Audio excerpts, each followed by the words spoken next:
Hi everybody, what's up? My name is Juan. I am Just One Reader, and today I will be wrapping up the first 5 books that I have read so far in 2018, and those are The Final Empire by Brandon Sanderson, Fingersmith by Sarah Waters, The Railway Children by E. Nesbitt, It by Stephen King, and The Sign of Four by Arthur Conan Doyle. So I figured I would tell you the titles first right away. So if you are interested in any of them, you can stay and watch. If you are not interested, you can just go and watch something else. So the first book that I read was The Final Empire by Brandon Sanderson. This is the first book in the Mistborn trilogy, which is a very popular trilogy. I body read this with Nathan James and we did not have a good experience. I think he liked it even less than I did. Chris from the channel Chris Bookish Cauldron also made a fantastic review for this book.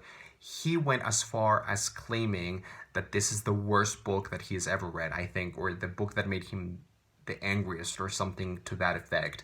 It's not a good book, okay? However, I do recommend that you go and check out my review for this book. It's a separate book review. It was my first review of the year, and it's a negative review, of course, and I went through all the reasons why I thought this was a very bad book. I still gave it 3 stars because I thought it was deceivingly entertaining and deceivingly good in some points, and that just made me read on until I actually made it through this big book. It's not good. It's a bad book. If you ask me, it's badly done. It's badly written. Don't read it, or just read it but take it with a grain of salt, or just don't listen to me. Who am I? Who am I? The next book I read, though, was incredible. Fingersmith by Sarah Waters is a book that I have given 4.5 stars out of 5. This is pure, utter joy, pure delight. It is basically, and remember, all of my reviews and wrap-ups are completely spoiler-free, and this is very important for this particular book because this is the perfect book for not spoiling it. This is the type of book that you really don't want to spoil for yourself or for anybody else, because I think the whole idea, the whole objective of the whole fun of reading this novel is that it is 600 pages of just fun and just twists and turns, and it's a wild ride. Oh my god, it was a wild ride. So basically, just to give you the basic plot line, it's about this girl. It's set in London, in Victorian London, and of course it's kind of a very Dickensian setting and a very Dickensian vibe. We follow this group of thieves and con men, and we follow this particular girl who is the protagonist, I guess you would say, and she decides to participate, to take part on this very complicated plot in order to deceive a girl, a kind of lady who lives in this kind of secluded insular manor house in the country, and to rob her of her fortune. That's really all I want to say. It's a very complicated plot, but it's so well done. It's so magnificently crafted. Sarah Waters has a writing style that is very beautiful and very elegant, but it's also incredibly accessible and incredibly easy to read. And like I said, this novel is very long. It's 600 pages. I read it like it was cocaine, or like I was high on cocaine. It's so easy to read, and it's such a fast-paced, plot-heavy adventure. Nothing is what you think it's going to be. It's just fun. It's just fun, and I would absolutely recommend this book. This is probably the best that I've read so far in 2018, so very good. I gave it 4.5 out of 5. The next book I read was The Railway Children. This is a children's classic by E. Nesbitt. This is basically a story about this wealthy family who live in London, and then just one day something happens. We're not really sure or clear as to what happens, but something happens, and one night the father of the family disappears, and the next morning the mother announces to the children that they have to leave everything. They have to leave their home, their house, their servants. They have to leave everything and everybody behind, and they go and hide in the in the woods, in the forest, and they go and live in a cabin in the woods, and there's a lot happening. Now, I did have some issues with this book, although mostly I thought it was a really satisfying, intelligent read. My negative issues were that this kind of started to become very episodical, so that every chapter felt like a separate, isolated adventure that these children were having, living this new life in the forest all by themselves. So that kind of bothers me when children's literature does that. It's like Mary Poppins, that it starts to feel very episodical, like you're watching episodes in a TV show and there's not like a connecting thread running throughout. So that was my negative issue. Now, my positives. I really liked the writing style. I think E. Nesbit has a very warm, charming, absolutely lovely style. She constantly addresses the reader, and she constantly is referring to the characters and breaking the fourth wall, and it's really, really funny and really clever and just charming and lovely and good. Something else that I really liked, and this is my favorite aspect of this novel, is that sometimes it feels a little bit too cute and a little bit too good and too positive and too charming and too lovely, but some there's some darkness in here. There's a lot of darkness in here, actually.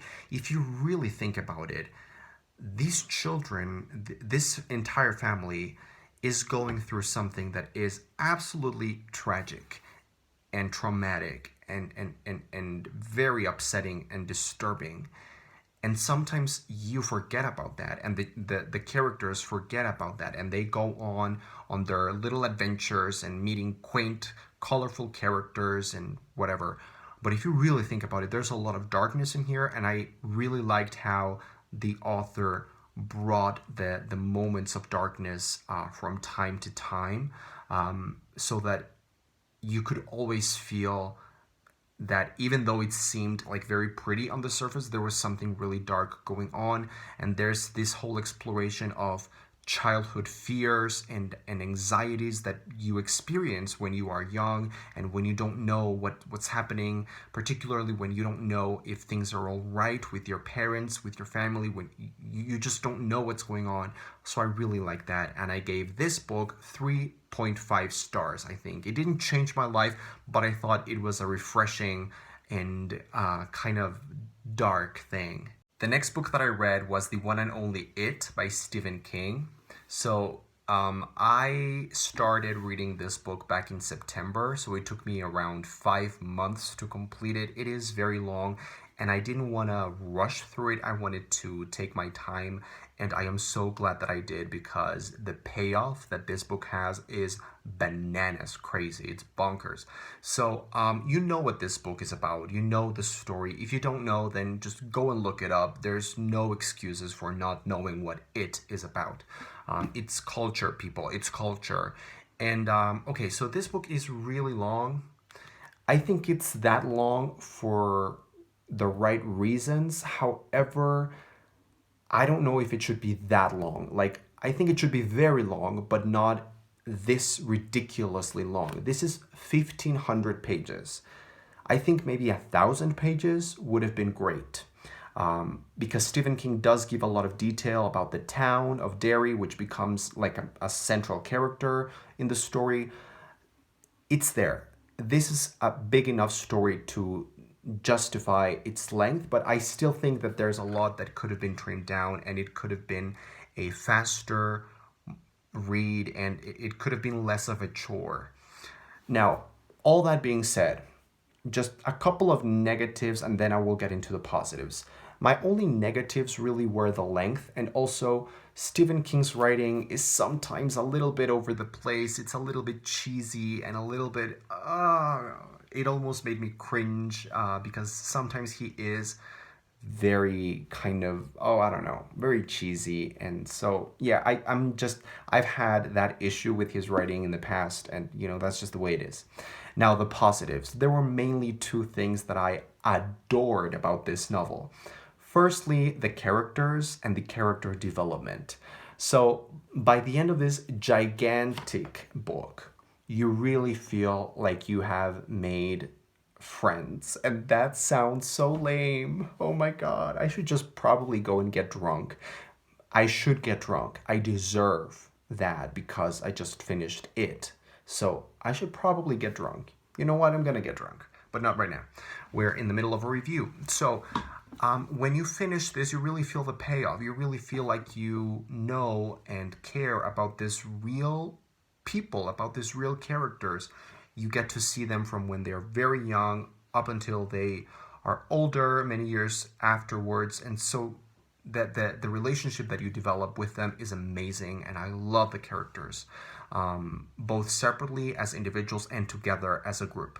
Now, the other thing that I really loved about this book, that I really applaud Stephen King for, is the way that he explores children's sexuality, which is a topic that upsets a lot of people, and rightly so. But I am a Freudian, I am a psychoanalyst, and I really defend books like this one that really explore the true nature of children and of childhood in general, and how sexually charged things are, even when you don't think of a child as being sexual or having a sexuality. But he really goes there. He doesn't shy away from it. There are a couple of scenes in here in which you see kids having fantasies or kids masturbating.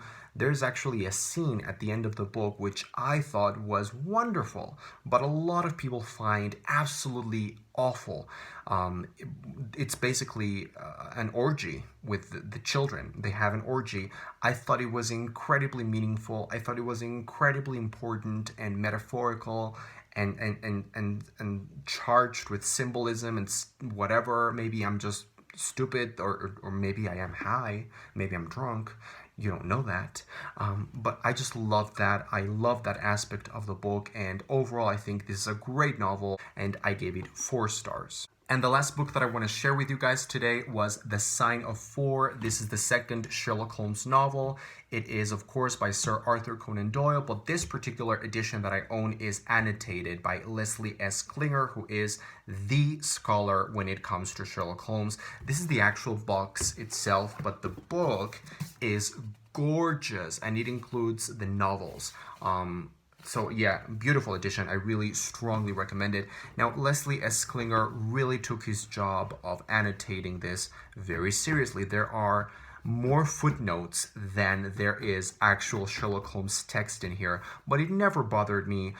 Some of the footnotes were very academic, and I couldn't really use them, but there were some footnotes and details and little fun facts that he throws in there that are so funny and so charming and so lovely, and you really feel this man's passion for these books, for these stories of Sherlock Holmes. Now, this particular story, The Sign of Four, I think was a little bit too complicated for me. Maybe that's just my thing. It's my issue. I am not a very logical, problem solution kind of thinker.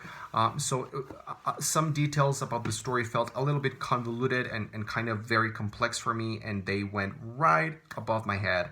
But I still was able to enjoy it. And you know what? It's Sherlock Holmes. What I really love about the stories is the characters, the way that these characters interact and talk to each other, the dialogue. The writing is really, really delicious, and I was smiling the whole way through. So that's what I want from Sherlock Holmes, nothing else. The next one that I should be reading is The Hound of the Baskervilles. So I gave The Sign of Four, I think I gave it 3.5 out of 5.